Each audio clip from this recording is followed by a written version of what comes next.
దేవునికి స్తోత్రములు కలుగునుగాక. ఉదయకాల వాక్య ధ్యానం వీక్షకులకి ప్రభునామమున నా వందనములు. ప్రతి ఉదయమున దేవుడు మనతో శ్రేష్టమైన మాటలు మాట్లాడుచు మన ఆత్మీయ జీవితాలను మేలుకరంగా, దీవెనకరంగా, ఆశీర్వాదకరంగా నడిపిస్తున్నాడని ప్రభునామమున ప్రభుని స్తుతిస్తున్నాం.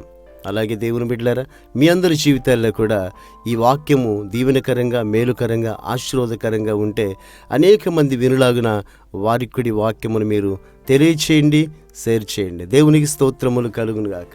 ఈ ఉదయకాలము దేవుడు మనతో మాట్లాడే వాక్య ధ్యానము సమూయేలు గ్రంథము 1వ అధ్యాయము 17వ వచనము. అంతట ఏలి, నీవు క్షేమముగా వెళ్ళుము, ఇశ్రాయేలు దేవునితో నీవు చేసుకొనిన మనవిని ఆయన దయచేయునుగాక అని ఆమెతో చెప్పగా. దేవునికి స్తోత్రములు కలుగునుగాక. హన్నా అనే ఒక స్త్రీ గర్భఫలము లేక, పిల్లలు లేక చాలా కాలముగా ఆమె అవమానము భరిస్తూ కృంగిపోయిన స్థితిలో ఉన్నది. ఈనాడు అనేక మంది స్థితిలో ఉన్నవారు ఉన్నారు. వివాహమై ఎంతో కాలమైనప్పటికీ వారికి బిడ్డలు కలుగక బంధువుల మధ్యలో, ఇరుగు పొరుగు వారి మధ్యలో, స్నేహితుల మధ్యలో చెప్పుకోవడానికి కూడా బాధపడేవారు, వేదన అనుభవించేవారు చాలామంది ఉండి ఉండొచ్చు. అయితే హన్నా జీవితంలో కూడా ఆ పరిస్థితి ఉన్నప్పుడు భర్త అంటాడు, 10 మంది పిల్లల కంటే నేను విశేషమైన వాడను కానాలి. ఎందుకంటే బైబిల్ ఇలా సెలవిస్తూ ఉంది, గర్భఫలము యెహోవా ఇచ్చు బహుమానం అని. అన్నీ మనం సంపాదించుకోగలం, అనేకమైన వాటిని మనం కొనగలం, తెచ్చుకోగలం. కానీ గర్భఫలం అన్నది దేవుడివ్వాలి. ఆయనిచ్చే ఒక బహుమానం, ఒక గిఫ్ట్. ఎందుకంటే వివాహములు అందరూ గిఫ్ట్లు ఇస్తారు మనకి. వివాహమైన నూతన దంపతులకు దేవుడిచ్చే బహుమానమే, గిఫ్టే గర్భఫలం. కాబట్టి హన్నా గర్భఫలము లేక చాలా కాలంగా కృంగి ఉన్నది, దిగులు పడుచున్నది. నా దేవుని బిడ్డలారా, ఒక వ్యక్తి జీవితంలో వివాహమైన తర్వాత వారికి ఎన్ని ఉన్నా, ఎంత సంపద ఉన్నా, ఎంత పేరు ప్రఖ్యాతులున్నా, వారికి ఏ స్థితిగతులు ఎలా ఉన్నా, వారికి గర్భఫలము లేకపోతే, దేవుడు బిడ్డను అనుగ్రహించకపోతే వారి బాధ, వారి వేదన వర్ణనాతీతం. అయితే దేవుడు గర్భఫలం ఇచ్చినప్పుడు వారికి కలిగే సంతోషం ఎంతో ఉన్నతమైనది.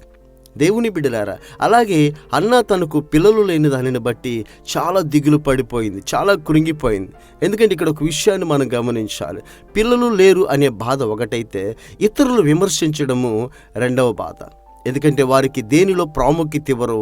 ఏదైనా సమస్య వచ్చినప్పుడు వారిని ఇలాగా మాట్లాడుతూ బాధిస్తూ ఉంటారు. అయితే ఈమె అలాగే కృంగిపోయిన స్థితిలో, బాధపడిన స్థితిలో ఈమె ఒక నిర్ణయం తీసుకుంది. నేను ఎక్కడికెక్కడికో వెళ్ళా కానీ దేవుని మందిరానికి వెళితే, దేవుని మందిరంలో ప్రార్థన చేస్తే. ఈనాడు ప్రజలు ఎలాగున్నారంటే, ఎంత ఖర్చు అయినా పెడతారు, ఎక్కడికైనా వెళ్తారు, కానీ ప్రభు దగ్గరకు వచ్చి దేవుడిచ్చే గొప్ప మేలులు, ఉచిత రక్షణను పొందలేకపోవచ్చున్నారు అన్న మంచి నిర్ణయం తీసుకుంది. నేను దేవుని యొద్దకు వెళ్ళి దేవుని సన్నిధిలో మోకరించి దేవునికి ప్రార్థన చేస్తే దేవునికి అసాధ్యమైనది ఏది లేదు కదా. అందుకని గర్భఫలం ఇచ్చేవాడు ఆయనే గనుక ఆయన దగ్గరికి వెళ్ళి ప్రార్థన చేయాలని దేవుని మందిరంలో, శిలోహులో ఉన్న దేవుని మందిరంలో ప్రార్థన చేస్తూ ఉంది. ఆమె దేవునికి మొర్ర పెడుతూ ఉంది, కన్నీళ్లు కారుస్తూ ఉంది. దూరం నుంచి దైవజనుడు చూస్తూ ఉన్నాడు, ఏలి అనే దైవజనుడు చూస్తూ ఉన్నాడు.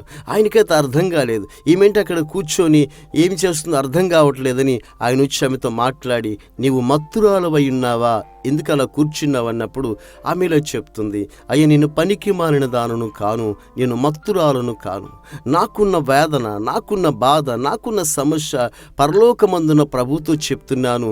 నేను కృంగిన స్థితిలో ఉన్నాను, నాకు పిల్లలు లేరని వేదనతో ఉన్నాను, నాకు దేవుడు గర్భఫలం ఇస్తాడని నేను ఆయనకు చెప్పుకుంటున్నాను. మనం అనేక మందికి చెప్తూ ఉంటాం మన బాధలు, ప్రయోజనం ఏముంది? విని మనల్ని విమర్శిస్తారు. వారికి చెప్పేదానికంటే కూడా నీవు నీ గదిలోనికో, దేవుని మందిరంలోనికో వెళ్ళి నువ్వు మోకరించి కన్నీళ్లు కార్చి దేవునికి చెప్తే దేవుడు తప్పకుండా చేయగలడు. దేవుడు తప్పకుండా నీ ఆశ ఏదైనా తీర్చగలడు. దేవుడికి అసాధ్యమైనది ఏదీ లేదు. అప్పుడు దైవజనుడు ఈ మాట చెప్తున్నాడు, నీవు దిగులు పడకు, నీవు భయపడకు, ఇదిగో దేవుడు నీకు గర్భఫలం ఇవ్వబోతున్నాడు. ఈ మాట ఆమెకు చాలా సంతోషాన్ని ఇచ్చింది, ఆనందాన్ని ఇచ్చింది. నా ప్రియ దేవుని బిడ్డారా, దేవుడు నీతో మాట్లాడుచున్నాడు. నువ్వు దిగులు పడక, నీవు కృంగిపోక, నువ్వు బాధపడక, తప్పకుండా దేవుడు నీకు గర్భఫలం ఇస్తాడని విశ్వసించు. ఒక బిడ్డల విషయమే కాదు, నువ్వు ఏ సమస్యలో ఉన్నావో, ఏ ఇబ్బందుల్లో ఉన్నావో, ఏ పరిస్థితుల్లో కృంగి ఉన్నావో, ఏ స్థితిగతుల్లో నీవు ఉన్నావో వాటన్నిటి నుంచి విడిపిస్తాడు, మేలు చేస్తాడు. ఆయనకు సమస్తమును సాధ్యమే.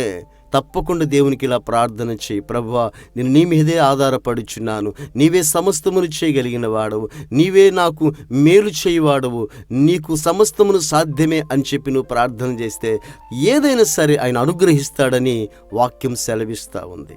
వాగ్దానం ఇచ్చిన దేవుడు నమ్మదగిన దేవుడు గనుక ఆమె జీవితంలో వాగ్దానం నెరవేరింది. ఒక చక్కని కుమారుడు ఆమెకు జన్మించడం జరిగింది. ఆయనే ప్రవక్త అయిన సమూయేలు గారు. ఆయన ఒక గొప్ప దైవజనుడిగా ఉన్నాడు, ఆయన ఒక గొప్ప ప్రవక్తగా ఉన్నాడు. ఆయన తన జీవిత కాలమంతా దేవుని కొరకు పరిచర్య చేసి, దేవుని కొరకు రాజులను అభిషేకించి యథార్థవంతుడిగా దైవజనుడిగా ఉన్నాడు. ఆయన ద్వారా అన్నాక కుటుంబానికి ఎంతో పేరు రావడం జరిగింది. కాబట్టి ఆమె చేసిన ఒక కన్నీటి ప్రార్థన దేవుడు ఎంత గొప్ప బహుమానాన్ని ఇచ్చి ఉన్నాడు. అంతేకాదు, ఆమె ఒక నిర్ణయం తీసుకొని మొదటి సంతతిని దేవునికి ఇవ్వాలని మరలా సమూయేలు గారిని ఎలియాజరు అనే దైవజనుని దగ్గర సేవకు సమర్పిస్తుంది. ఆ తర్వాత మరలా ఆమెకు 5 సంతానం కలిగినట్లుగా మనం లేఖనంలో రాయబడింది. దేవుడు అద్భుతములు చేయవాడు, ఆశ్చర్యములు చేయవాడు, సమస్తమును జరిగించేవాడు. అయితే నువ్వు విశ్వసించాలి. విశ్వసించి మోకరించి నీ మనసును ప్రభువుకు అప్పగించి, నీ హృదయాన్ని ప్రభువుకు అప్పగించి నువ్వు ప్రార్థించగలిగితే దేవుడికి సమస్తమును సాధ్యమే గనుక ఆయన సమస్త కార్యాలు జరిగిస్తాడు. గనుక నీ జీవితంలో, మన జీవితంలో దేవుడు ఇంకా అద్భుతాలు చేస్తాడు. నమ్మి విశ్వసిస్తే ఆయన కొరకు మనము కనిపెట్టుకుందాం, ఎదురు చూద్దాం, ఆ దిశగా ప్రార్థన చేద్దాం. ఈ వాక్య ధ్యానం కొరకు మనందరం కలిసి ప్రార్థన చేద్దాం.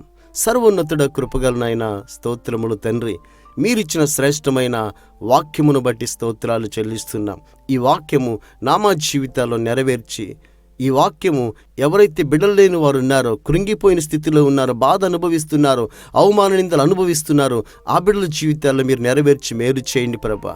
అంతేకాకుండా ఇంకా ఎవరెవరు ఏ సమస్యల్లో ఉన్నారో మాకు తెలియదు, కానీ సమస్తం ఎరిగిన దేవుడవు. ఆ బిడ్డల సమస్యలన్నింటినీ విడిపించండి, దీవించండి, ఆశీర్వదించండి, మేలు చేయండి ప్రభు. ప్రతి ఒక్కరి అక్కరవశతలు మీరు మహిమలో తీర్చండి ప్రభు. ఎందుకంటే అయ్యా, మిమ్మల్ని నమ్ముకున్న బిడ్డలు మీ మీద ఆధారపడుచున్నారు గనుక మీరే వారి సమస్యలను తొలగించి మేలు చేయండి. ఒకవేళ ఎవరైనా ఆ ఇబ్బందుల్లో ఉన్నారో విడిపించండి ప్రభా. కుటుంబ సమస్యలు తొలగించండి, కుటుంబాల్లో కలతలు తొలగించండి, ఆయా సమాధానం అనుగ్రహించండి, రోగగ్రస్తులను బాగు చేయండి తండ్రి. హాస్పిటల్లో ఉన్న వారిని స్వస్థపరచండి ప్రభా. అలాగే తండ్రి, ఎవరు మరణ పడకల మీద ఉన్నారో విడిపించండి ప్రభా.